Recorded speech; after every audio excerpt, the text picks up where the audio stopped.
கட்சி முடிவு பண்ணணும் யார் எந்த இடத்துல போட்டியிடணும். நாங்கள் முடிவு பண்ணக்கூடாது. கட்சி சார்பாக என்ன சொல்கிறாங்களோ அதுதான் கேட்போம். கட்சி ஜெயிக்கணும், எங்களுடைய அலையன்ஸ் ஜெயிக்கணும், அதுதான் முக்கியம்.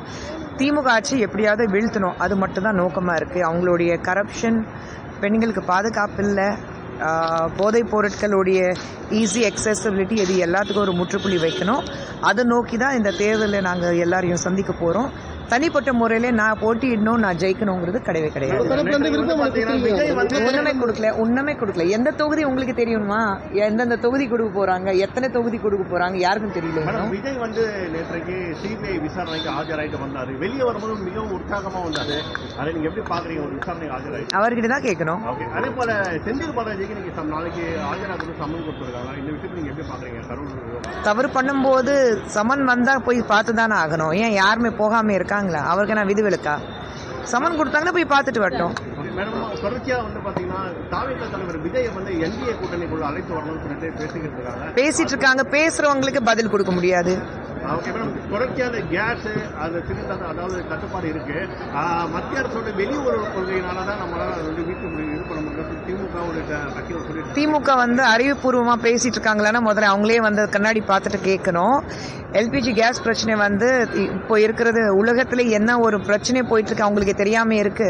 அது தெரியாம அரசியல் பண்றாங்கன்னா எவ்வளவு பெரிய அறிவு ஜீவிங்கன்னா அவங்க முதல்ல புரிஞ்சுக்கிறோம். உலகத்திலேயே ஒரு பிரச்சனை போயிட்டு இருக்கு, அவ்வளவு பெரிய போர் போயிட்டு இருக்கு. அந்த பிரச்சனையில வந்து தமிழகத்துல ஒரு குழந்தைக்கு சளி பிடிச்சாலும் அதுக்கு பிஜேபி நரேந்திர மோடி தான் காரணம் சொல்லிக்கிற அளவுக்கு ஒரு கீழ்த்தனமான அரசியல் திமுக பண்ணிட்டு இருக்கு. என்னங்க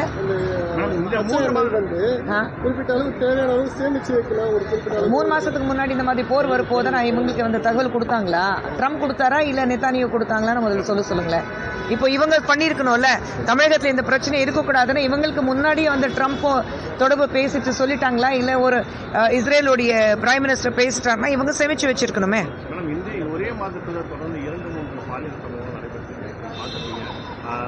கல்வியில் சிறந்த தமிழ்நாடு முதன்மையான தமிழக நாடுன்னு சொல்லியிருக்கக்கூடிய நிலையில இந்த பாலியல் சம்பவம் நடைபெற்றது நீங்க எப்படி பாக்குறீங்க?